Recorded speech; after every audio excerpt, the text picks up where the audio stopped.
right. Great. Well, welcome back, everybody. Thank you so much for being here again and joining us today. Um, we're so glad you're here for Module D. And, just like in the previous sessions where we've taken time to really take some time and space to open up in a good, positive way, we're going to go ahead and do that today. Right. So just go ahead and take a moment to center yourselves before we get started with the module. Okay. Welcome back, everybody. Thank you so much for that grounding and getting us all centered in today's space. Um, Just as a reminder, our facilities do have restrooms, there are emergency exits. Just pay attention. And remember, if you go out to the restroom, to just give us a thumbs up to let us know that you're okay so we don't go chasing after you, to check in with you and make sure that you're doing fine. So if you just give us a thumbs up on your way out, we know that you're doing what you need to take care of yourself. We again want to just thank our hosts, our tribal community here for providing the space and the resources for us to have these sessions. And it really speaks to the investment that the community has in growing healthy families. So we're really thankful for the space and all the resources that we've been allowed to use while visiting. If you could just please take a moment to silence your phones, turn off your devices so that we can center around our intentions today and be fully present. We do understand that life happens and life is going to continue as we're here in our session today, but if you could just silence them, that would be really helpful. The last three sessions, we've learned about trauma and trauma histories and the way that and their impact. We also made some commitments to ourselves and to our children. Healing takes time and can also be intense, and at times it can evoke a lot of emotion. Taking care of ourselves is important through this process and beyond, which includes being gentle with ourselves and others through this journey towards healing. Our circles of support are important in supporting us through the healing process. If you remember our last session, we ended with talking about circles of support. So today we're going to spend some time really developing and thinking about what that is. Circles of support strengthen individuals, families, and communities. And in this and in future sessions, we're going to spend some time discussing and developing them. You can always follow along if you turn to page D3, D as in Delta 3.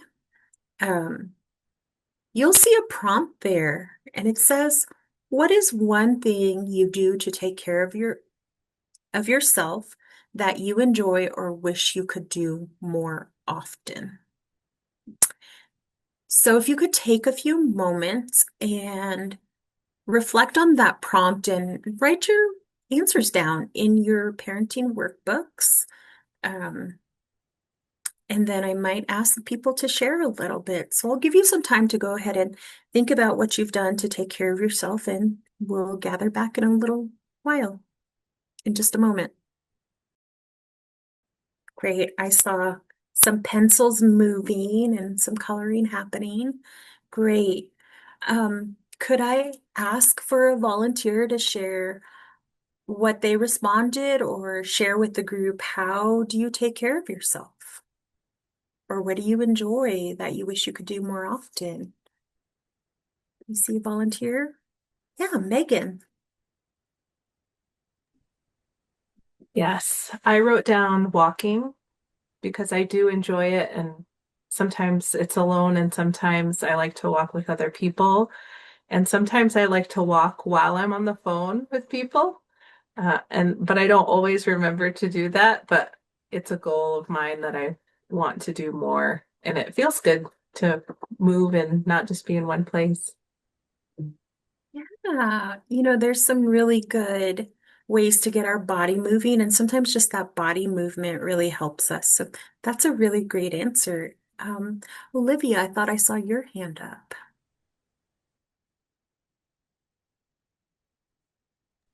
I had written down baking. I really enjoy baking with my family. I feel like it's a good way to connect with our traditional recipes, but also a way to have time to bond and talk with each other and catch up on each other's day. I feel like it's a really great activity to just bring everyone together and have a full circle moment. Oh, yeah. Baking is a really excellent way to spend some time alone. And of course, there's always the amazing outcome of a cake or cookie or pie. So that's really great. We heard some really great examples today of things that we can do alone to take care of ourselves, but also things that we can do with others when that's what we need. I also heard things that, give us space to be reflective and lots of different ways of self-care. So thank you all for sharing that. Next slide. Great. So just like in other modules, we do want to remind you that we came up with learning agreements that was developed in the first session, and we've been adding to it. So I just want to give anyone the opportunity to add anything to the learning agreement if there's something that has come up or something more that you all think we should add. Any additional items? Hmm? All right, great. All right, I also want to remind everybody that we have our parking lot hanging up here. And remember, parking lot is there for things that maybe we want to come circle back around to and think about, discuss as a group. But I want to invite you all to remember that the parking lots are here. Please use them. And also, if you take a look, there are exit tickets that will ask you and remind you to fill out before leaving today. So just reminders for the day. Go ahead. Okay. If you want to go ahead and turn to page D2 in your participant workbooks, you will see the goal and learning objectives for today's module. We're going to go ahead and review it, but if I could get a volunteer to read what the goal is and the three learning objectives, that would be really great. Do I have a volunteer? Teresa, thank you. Sure. So let's go ahead. I'll go ahead and take it from here. The goal of this module is to understand parenting resilience, recognize parenting challenges, and begin to develop a circle of support. The learning objectives include self-care, develop a self-care plan, parenting connections, identify parenting supports, and then the third objective is parenting resources, identify parenting resources. Great. Thank you for that, Teresa. Thank you for helping me out there and reading out loud the goal and objectives. We're going to go through a lot today. So I want to go ahead and tag in my co-facilitator, Jennifer. Ready? Tag, you're it. So thank you, Deidre. So last session, we ended by watching the video, We Shall Remain, to highlight the resilience of our peoples. So if you would take a little bit of a time and open your workbooks to page D3, you'll see a quote by Kazu Haga. And it says, if we carry intergenerational trauma, and we do, then we also carry intergenerational wisdom. It is in our genes and in our DNA. What a powerful statement, right? So we're going to begin this session by talking about circles of support, which include ways of taking care of ourselves and identifying supports and resources. So let me ask everybody, if you've ever flown in an airplane before, you may remember the flight attendant saying something like, in the event of a sudden drop in pressure, an oxygen mask will drop from above. Secure your own mask first before assisting others. So why is it important to put on our own mask first? Olivia? Yeah, I think if we can't take care of ourselves first, we won't be able to effectively help or support anyone else around us. Thank you, Olivia. Exactly. If we're not putting on our own mask first, we can't help others effectively, right? So we have to be able to do that for ourselves before we can take care of someone else. So it definitely is critical to take care of ourselves in order to take care of others. And the circles of support that we're going to talk about here in just a moment really do strengthen individuals, families, and our communities. And these relationships and practices have traditionally helped to raise our children and support families. So our circles of support help us to live our family and community values and help us to be resilient. So let's take a few moments to look around the room and to refresh ourselves about our discussions in our last few sessions and our activities reflected on the chart papers about community values, Native resilience, and balance during difficult times. And this is something that we call historical resilience. So over here on this side of the room, we have our chart paper that we've put up, and we'll take a moment to review those for just a few seconds. All right. So let's take a moment to open your workbooks to page D3. And you're going to spend a few moments identifying and writing down who is in your circle of support. And once you're done, take a moment to share in your small group who is in your circle of support. All right, everyone. Thank you so much for taking that time. So if you would be willing to share your discussion from your small group, who'd like to go first? Hardy? Thank you. So in our small group, we were discussing that a lot of us really rely on our friends. And then we also talk a lot about, our other family members, like our siblings, our aunties, and, uncles. Yeah. And then there are also, I specifically also like to, talk to my sons in my son's school, the parents over there. So his friends, parents are sometimes can be really helpful, especially because we're all parenting kids of the same age.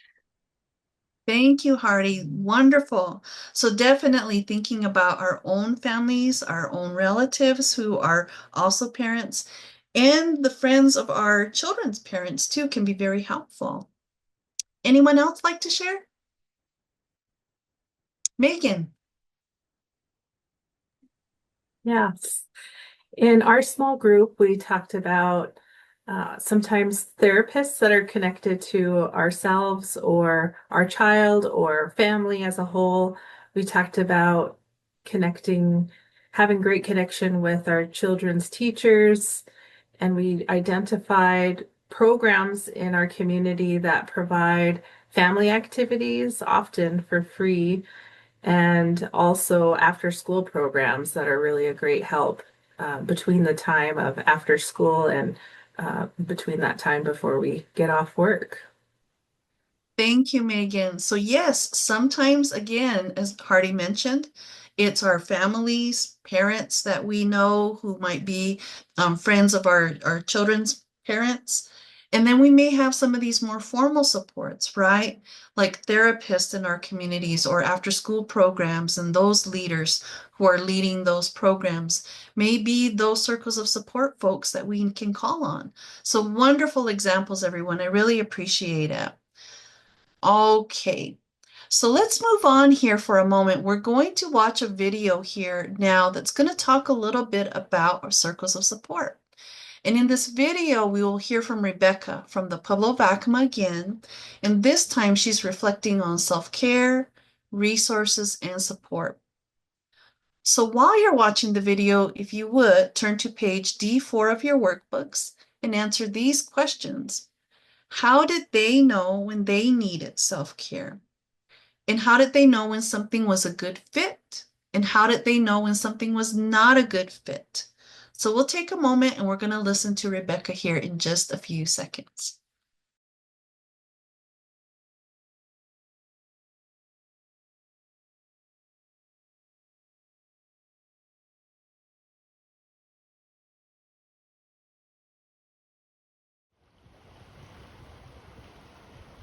I know when a person, activity, or resource is good for me when I have this uplifting feeling about it afterwards. Whatever it may be, it doesn't have to resolve or fix anything, but it empowers me. It gives me enough strength, confidence, assurance, knowledge, or information to feel like I can continue on or face whatever it is that I need to.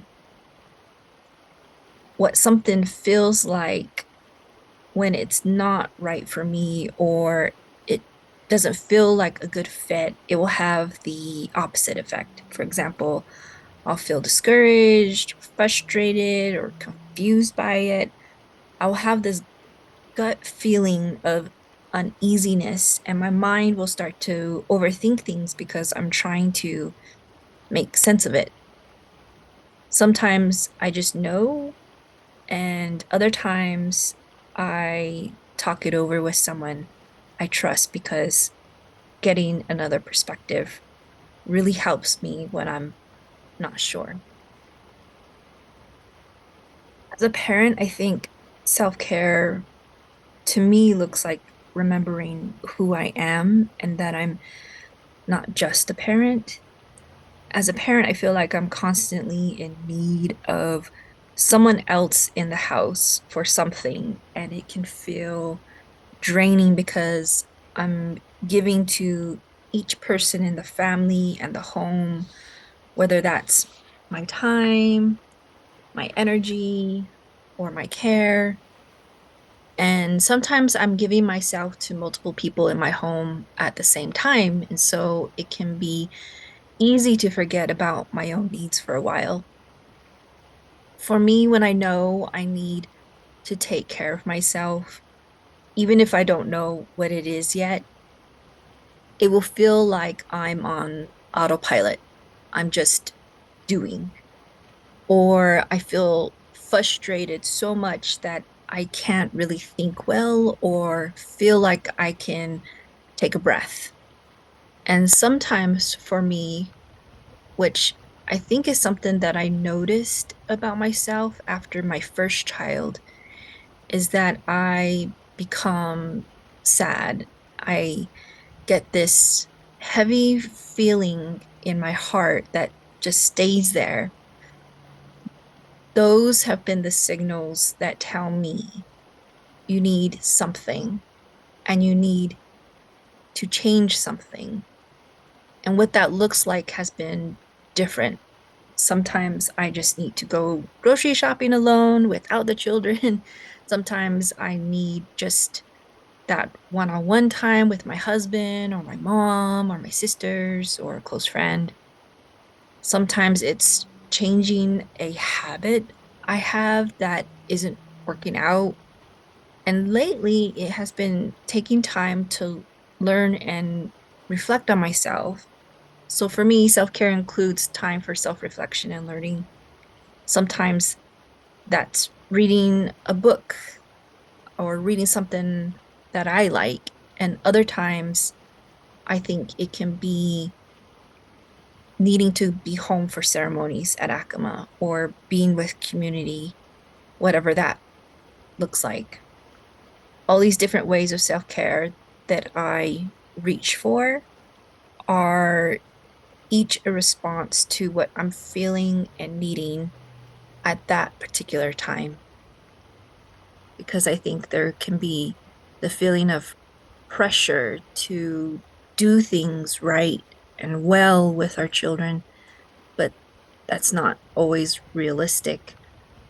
Parents are people and we don't always know what to do. And I think that we have to give ourselves some grace and compassion when we're trying to figure things out with our children.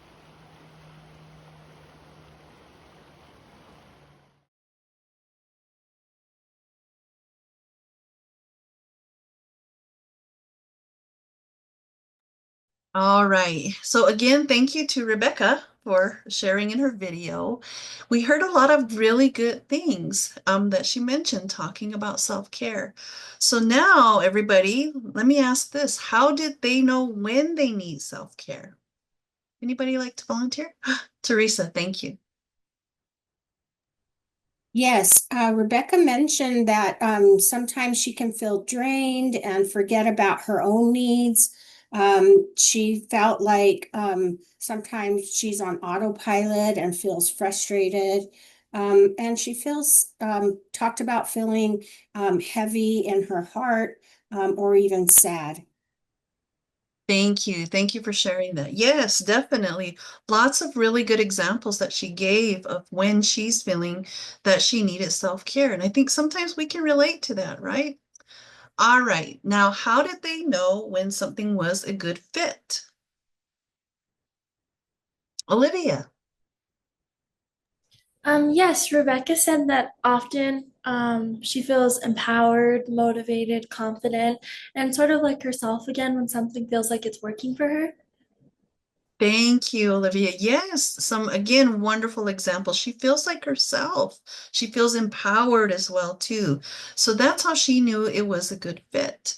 All right, how about when it was not a good fit? Hardy. Yeah, I think Rebecca shared in the video that she feels frustrated, confused, everything. So it's kind of like an opposite fit. And sometimes she also note that she sometimes just know that something's not a good fit, but sometimes she's unsure, so she needs to talk to people about it. And that's how she can clarify things for herself. Thank you, Hardy. Again, yes. So very good examples of when things weren't a good fit, feeling heavy, feeling frustrated, right? And sometimes it's not always clear, like, did that feel good? I'm not quite sure. And always conferring with somebody can also help clarify for her when it was a good fit or when it wasn't. So wonderful. And again, a wonderful video that's very helpful in helping us think about what feels good when we're thinking about self-care and what may not be a good fit for us. All right, so now we're going to take some time to consider those questions for ourselves. So if you would take a moment and turn to page D5 of your workbooks and write down responses to those same questions, but now we're going to consider ourselves. So how do I know when I need self-care? When something is a good fit for me and something is not a good fit? So I'll give you about 5 minutes to take some time, write down your responses, and then take a moment to share amongst yourselves in your small group. So we'll take a moment to do that. Okay, everybody, so thank you for taking that time. So let me ask again to folks, how do you know when you need self-care? Any volunteers who would like to share? Teresa? Yes, in our small group, some of the things that came up actually were discussed in previous modules when we were talking about a flipped lid and calm brain. And we talked a lot about when we knew that we were about to flip our lid, that we experienced maybe headaches or tense muscles. Cold hands and maybe even dizziness. So those are some of the things that we were have reflected on in an earlier module. Thank you, Teresa. So again, great examples and a great, time for us to think about what we've already learned, right? We've already begun to identify some of those pieces of when we are needing self-care, when our lid is flipped, for example. All right. How about when something is a good fit or not a good fit? Megan, thank you. Our group talked about when we knew it was a good fit and we did something, it felt rejuvenating to us. It felt like we had more energy after, and that it was something that we had a desire, and it was a compelling activity to do. So it felt like we get to do it as opposed to we have to do this kind of thing for self-care. And then when it wasn't a good fit, we talked about things like kind of the opposite of the rejuvenation, where we didn't feel rejuvenated after we did it, and we felt like we could have done something better with our time, you know. So um, I think those are a couple of examples. Wonderful, wonderful examples. When we feel rejuvenated or we really wanted to do this or it felt fun or engaging, right? Good fit. When we were like, ugh, better use of my time, something else that I could have done during this period, right? So again, some great examples of what's not a good fit and what's a good fit. All right, everybody. So thank you. Some wonderful examples that we shared about our own need for self-care and what's a good fit and what's not a good fit.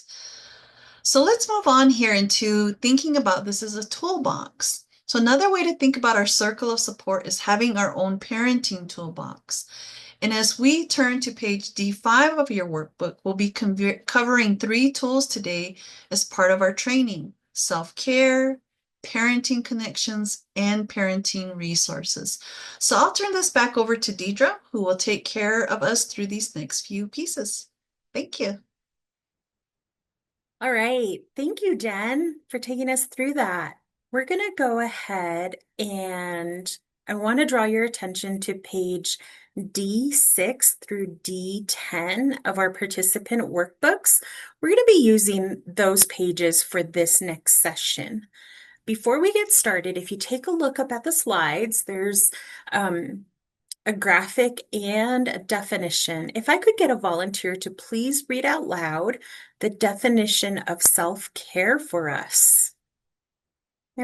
Thank you, Olivia. Self-care is the practice of taking action to preserve or improve one's own health. Right. Self-care is an action word. It's taking that action to preserve or improve one's own health. When we think about health and well-being, overall, it means looking at different domains that impact our lives or, that help us keep balance. When one area of our lives is out of balance, it can impact all the other areas. In a little bit, we're going to start an activity to learn more about the components of developing a self-care plan. You'll find the information again in your workbook starting on page D6. In a moment, I'm going to place you all into 3 small groups.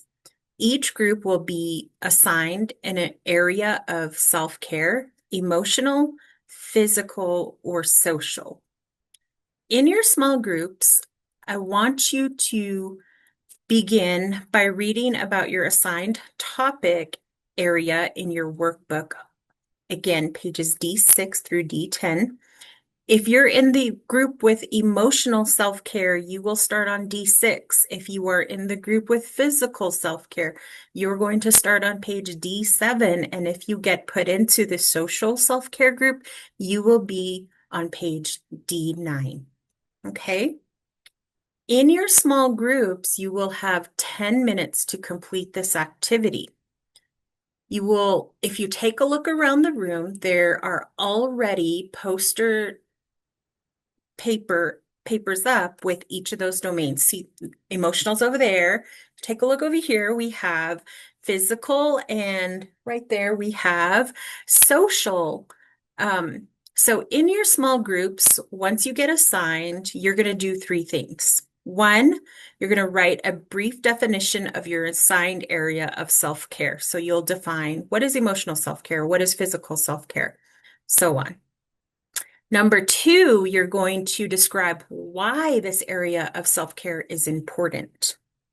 And finally, in your small groups, you're going to write down phrases or drawings that your small group comes up with that are good examples of self-care ideas that fall within that domain. As you're thinking about this, I'd like for you to think about things that you're already doing Megan, you mentioned walking, and Olivia talked about baking. So mention things that you're already doing or things that you would like to start incorporating.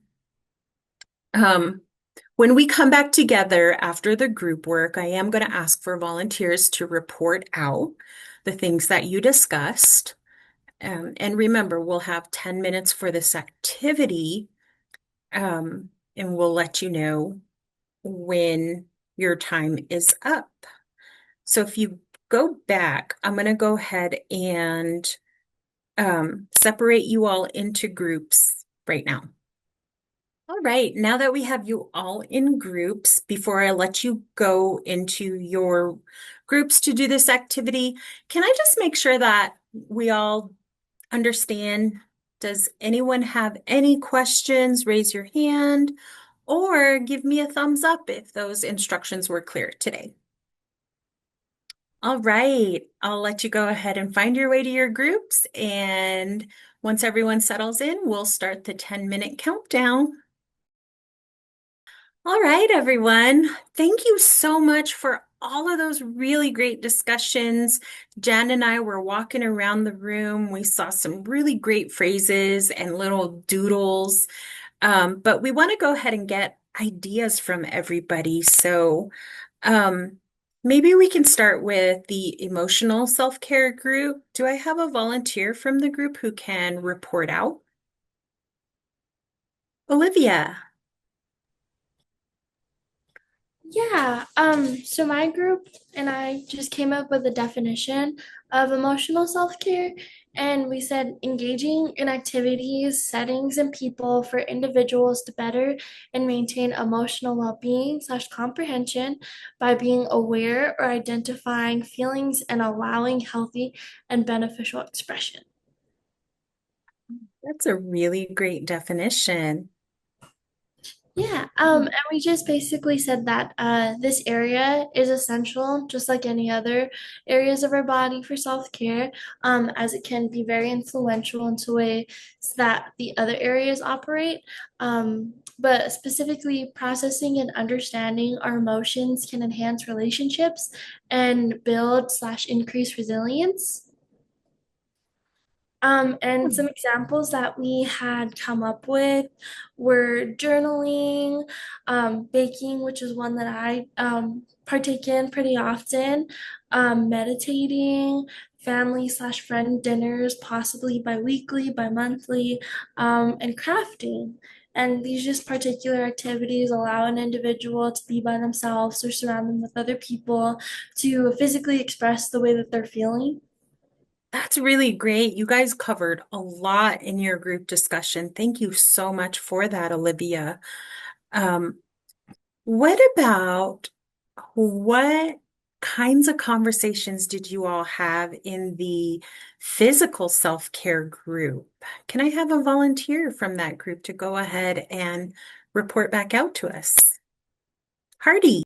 Yes, thank you. So our group, we discussed about physical self-care. So the first question about definition, we define it as good physical health habits, including like healthy eating, exercise, and taking care of our bodies. So that's for the first question. And then the second question, we discussed that physical health care is very important because it's how, like we can survive and thrive. It's through our body. So it's really important then to take care of our body since, that's how we do things. And then as you can see in our chart paper here, we have a lot of drawings. So one is a bed, this human here on a bed. So we talk about the importance of sleep.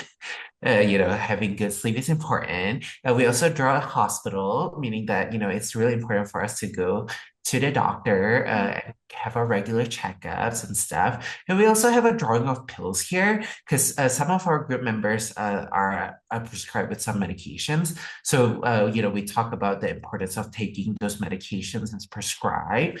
And you can see here too, there's like a plate with like rice and corn on one side. There's veggies and as fruits on another side, and then there's a place with like meat or fish on the other side. So we just want to like emphasize the importance of like a balanced diet, having all of these like grains and stuff. And then lastly, we also have this drawing of two wine glass because we believe that two wine glass is good, but not more than two because otherwise it gets a little bit much.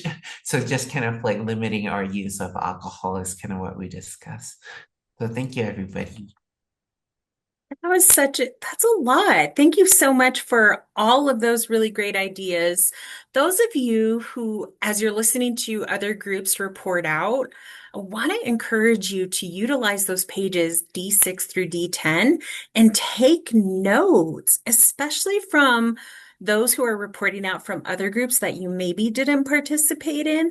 So these are all really great ideas and a great way to utilize community resources by getting ideas for all the other domains. So take notes. Finally, we have our social self-care group. Do we have a volunteer to report out for your discussions? Oh, Megan. So, social self-care we defined as having positive, healthy relationships and having a concern for others. And why we said it was important was we talked about its necessary mechanism to be able to have another perspective from other people, not just our own. So it gives us new ideas, a different way of looking at things, and someone to talk to about things that are happening in our lives. So in a way, it allows us to both receive support, but also give support to others who may need it as well. So both of those things are why it's important. And then finally, we didn't have artists in our group, and so we have a lot of stick people in some of our drawings. We have people playing game night. We have people, we did draw a screen, just a square to signify a screen to show activities like joining an online group chat or a group like a parenting group. They have great parenting groups online. We talked about, we had drew a phone to signify that we can, if not in person or online, we can always call people and talk to them on the phone. All right.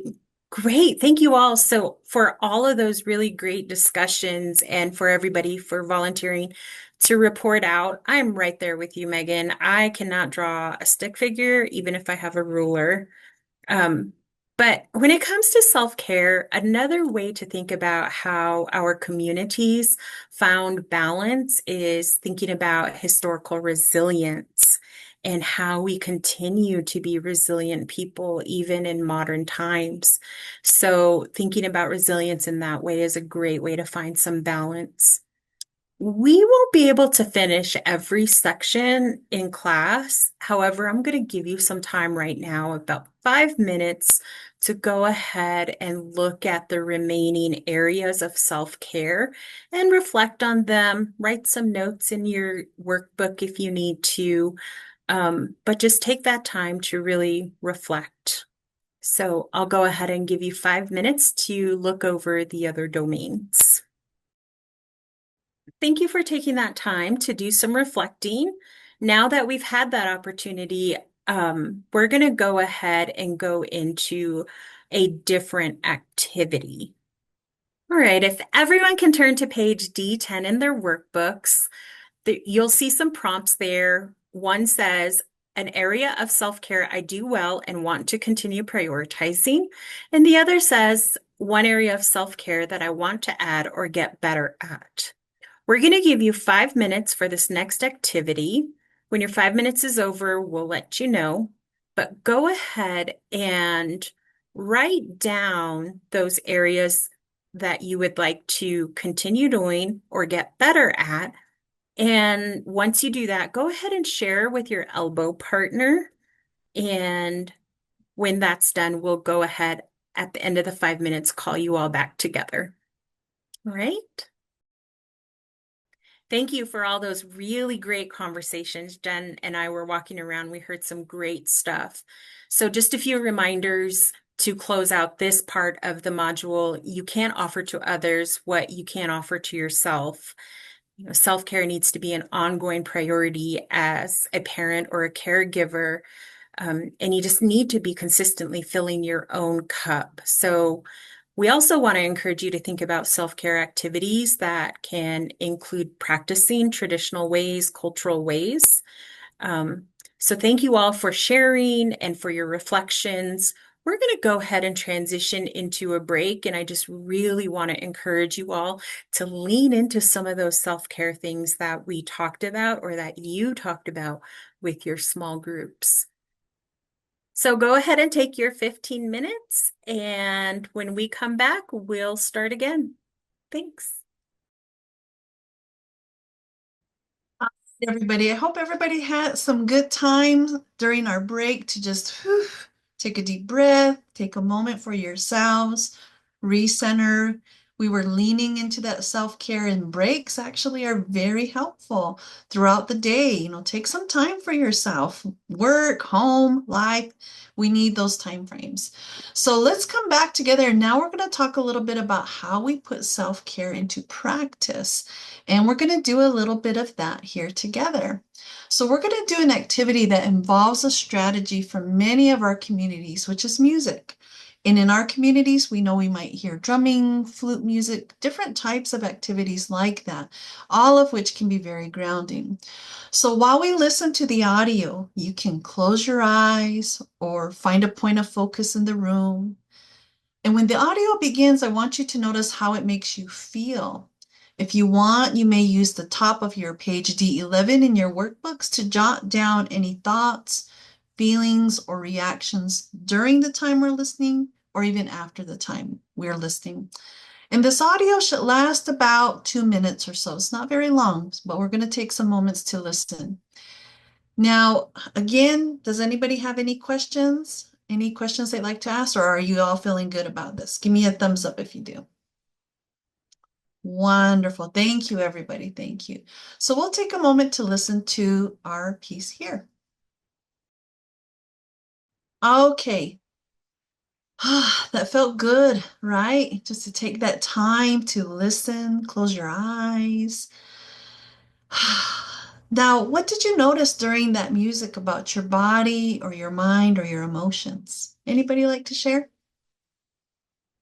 Hardy. Yeah, I noticed that it was indeed very calming. It's very soothing. It almost feels like I can listen to my heartbeat. So it's really, really grounding. Thank you, Hardy. Yes, I actually felt the same way. It felt very calming for me hearing that drum. So thank you so much, everybody, for taking that time to listen through. Now, many people notice that when they do activities such as this, that their breathing slows, that your mood changes, and you feel more connected or grounded or peaceful. Why do you think that is? Hardy? Is it because we are, taking the time for ourselves and kind of coming down and just kind of sitting there and just, really paying attention to our body?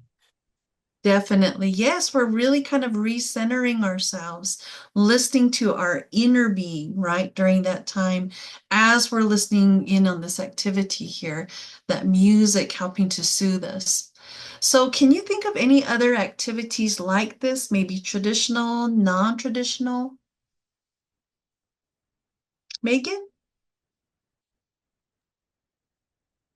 Yeah, I would say beading, or even if you're not a beader, watching someone bead, or so drinking hot herbal tea is also another calming one. There's a lot, actually, different examples, but those are a couple that came to the top of my mind. Thank you, Megan. So wonderful examples. Again, some of them can be our traditional activities like beading, like you mentioned, taking that time to really pay attention to that process and practice. And even just tea drinking, right? That process of just taking that sip, feeling that hot liquid, right? Tasting it, feels so good, tastes so good. So all of these are really good ways where we can put that self-care into practice, even through small things and even through traditional activities. So thanks so much, everybody. All right, everybody. So thank you for sharing those examples of, self-care that we've been talking about here in this section. So now we're going to segue a little bit and change gears and move into this discussion around parenting connections. This is a little bit different in this discussion, but what we're going to be talking about is, again, writing down some examples of the kind of person we would want to talk to about parenting challenges. So if you turn to page D11 of your workbooks, we're going to work through this section. So here we're not looking for specific examples of people. We're not going to say my sister, my aunt, my mother. What we're looking for is, again, why would you go to them? Why would you go to that person, for example? So maybe someone who can keep confidentiality or is non-judgmental, someone who always cheers me on. Now, once you've finished your individual work, after a few minutes, we'll have the opportunity to share within your small group settings. And each small group will work together to create a drawing on chart paper, or again, list some of those examples that reflects the group's ideas. And when we come back, I'll have you all report out. And so have a person identify who can help you do so. All right, everybody. Again, before you go, you're going to be working on page D11 of your workbook. And you're going to describe the kind of person you want to talk to about parenting challenges. All right, everybody, welcome back. Thank you for taking some time to, again, work on that activity. Would anybody like to share? Olivia. Yes, my group and I just talked about different people, but we all particularly agreed on somebody who was able to listen to us and probably validate our feelings and our experiences based on the specific situation, and also a person who wants to provide support and not judgment. Wonderful, wonderful examples. Again, someone who listens, who's non-judgmental, and who affirms us, right? Anyone else? Hi, Hardy. Go ahead. Hi, I was also in Olivia's group. We also talked about having making sure that someone that we talk to can make keep things private and not share it with other people in our community. I think that was very important for us too. And then people that not only listen, but towards the end, hopefully can also give us some ideas on how to solve the problems if it's something that we can solve. Thank you. Wonderful. Thank you, Hardy, for that. All right, so now we're going to segue into another activity, and we're going to turn to page D12 of our workbooks. So based on this previous activity, you may have heard from everyone in the room about their ideas around those attributes. What makes a person be that type of person we want to go to when we are having parenting challenges? So we're going to take some time to think about what are those positive attributes of those we would want in our circle of support and negative attributes of who we want out of our circle of support. So I'll give you about 3 minutes for this activity. And again, turn to page D12 in your participant workbook.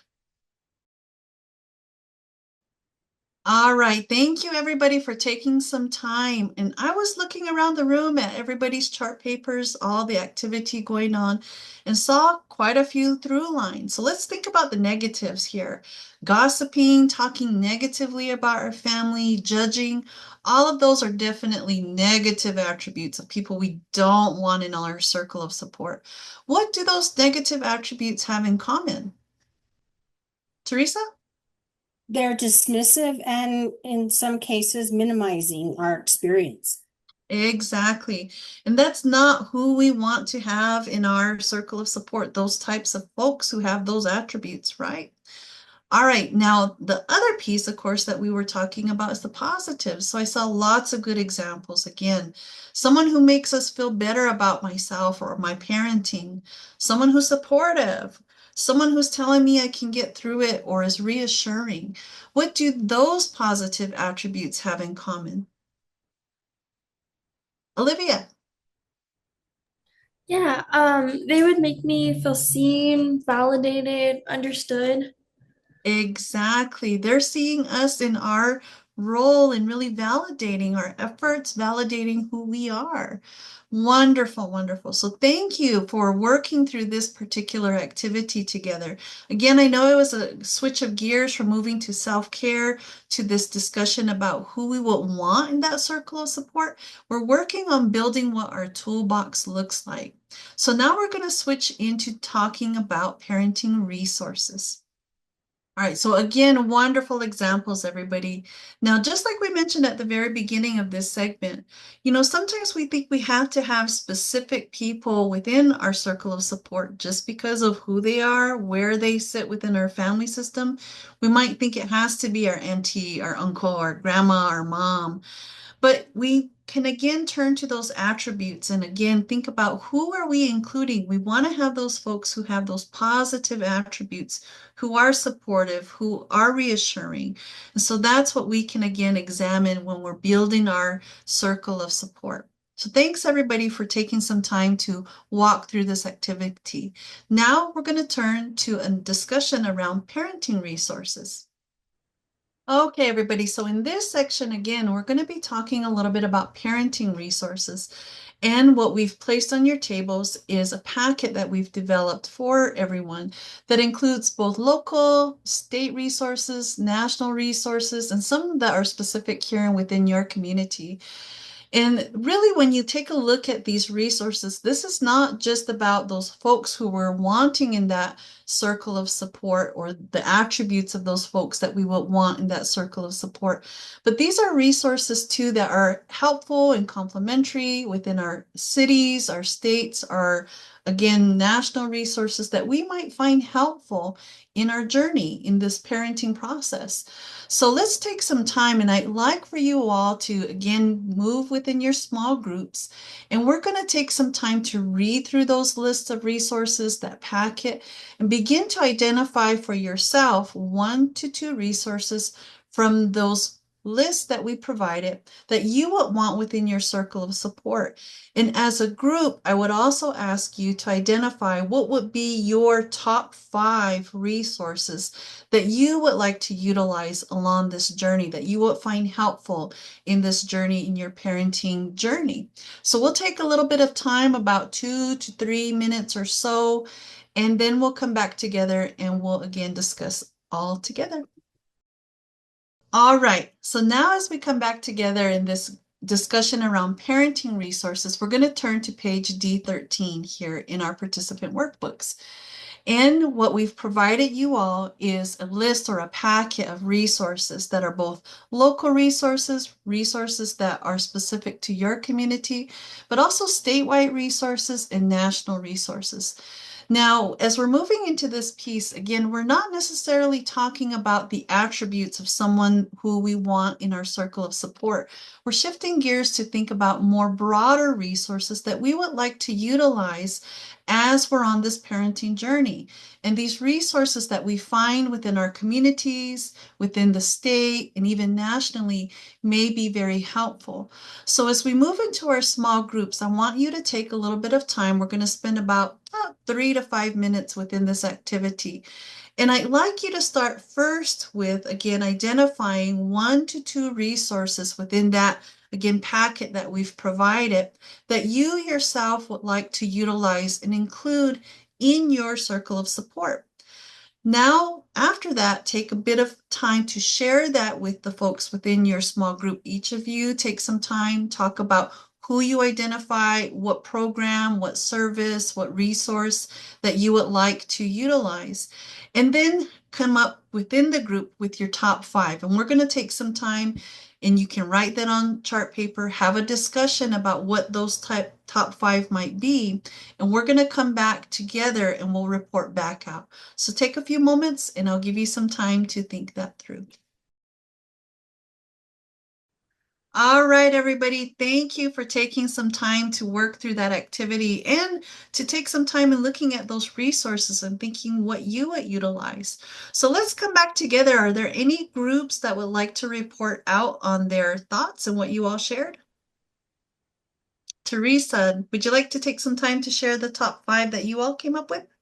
Yes, I would. The top 5 resources that our small group came up with include 988, Tribal Behavioral Health Program, Parenting Talking Circle, School-Based Mental Health Program, and food pantries. Wonderful. Thank you so much for sharing that. So you can see there's definitely a range of resources that were provided and that, again, you all think would be good to include in your circle of support. Now, these aren't all necessarily, say, behavioral health or mental health services or support groups, right? Even a food pantry and those types of resources can be very helpful. And we may need to call on them while we're through this parenting journey. So thank you all for sharing. I appreciate it. A good time for us to reflect on what those local resources are, as well as those statewide and national ones. And if you didn't have a chance to really review them, we want to make sure that you take some time when you go home tonight, read up on those. We've provided some information, those contacts for you all to take advantage of. So now as we're getting ready to wrap, we are going to transition here, and I'm going to hand it off to Deidre. All right. Thanks, Jen, for tagging me back in. We're going to start to wrap up. If you all recall, we started this session by thinking about our circle of support.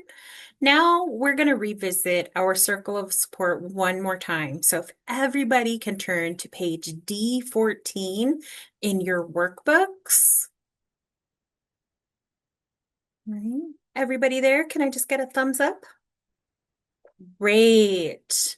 I'm going to give you a few moments to just take a look at the different areas of your circle of support and think about how it looks similar or different from how we started this session. I want you just to go ahead and reflect on it, take some notes, and look back on page D3 at that initial circle of support that you started, and then reflect on what's different about it now after our session. All right. Thank you all so much for taking some time to reflect on your circle of support. We're going to move on to a reflection. If you turn to your workbook, pages D15,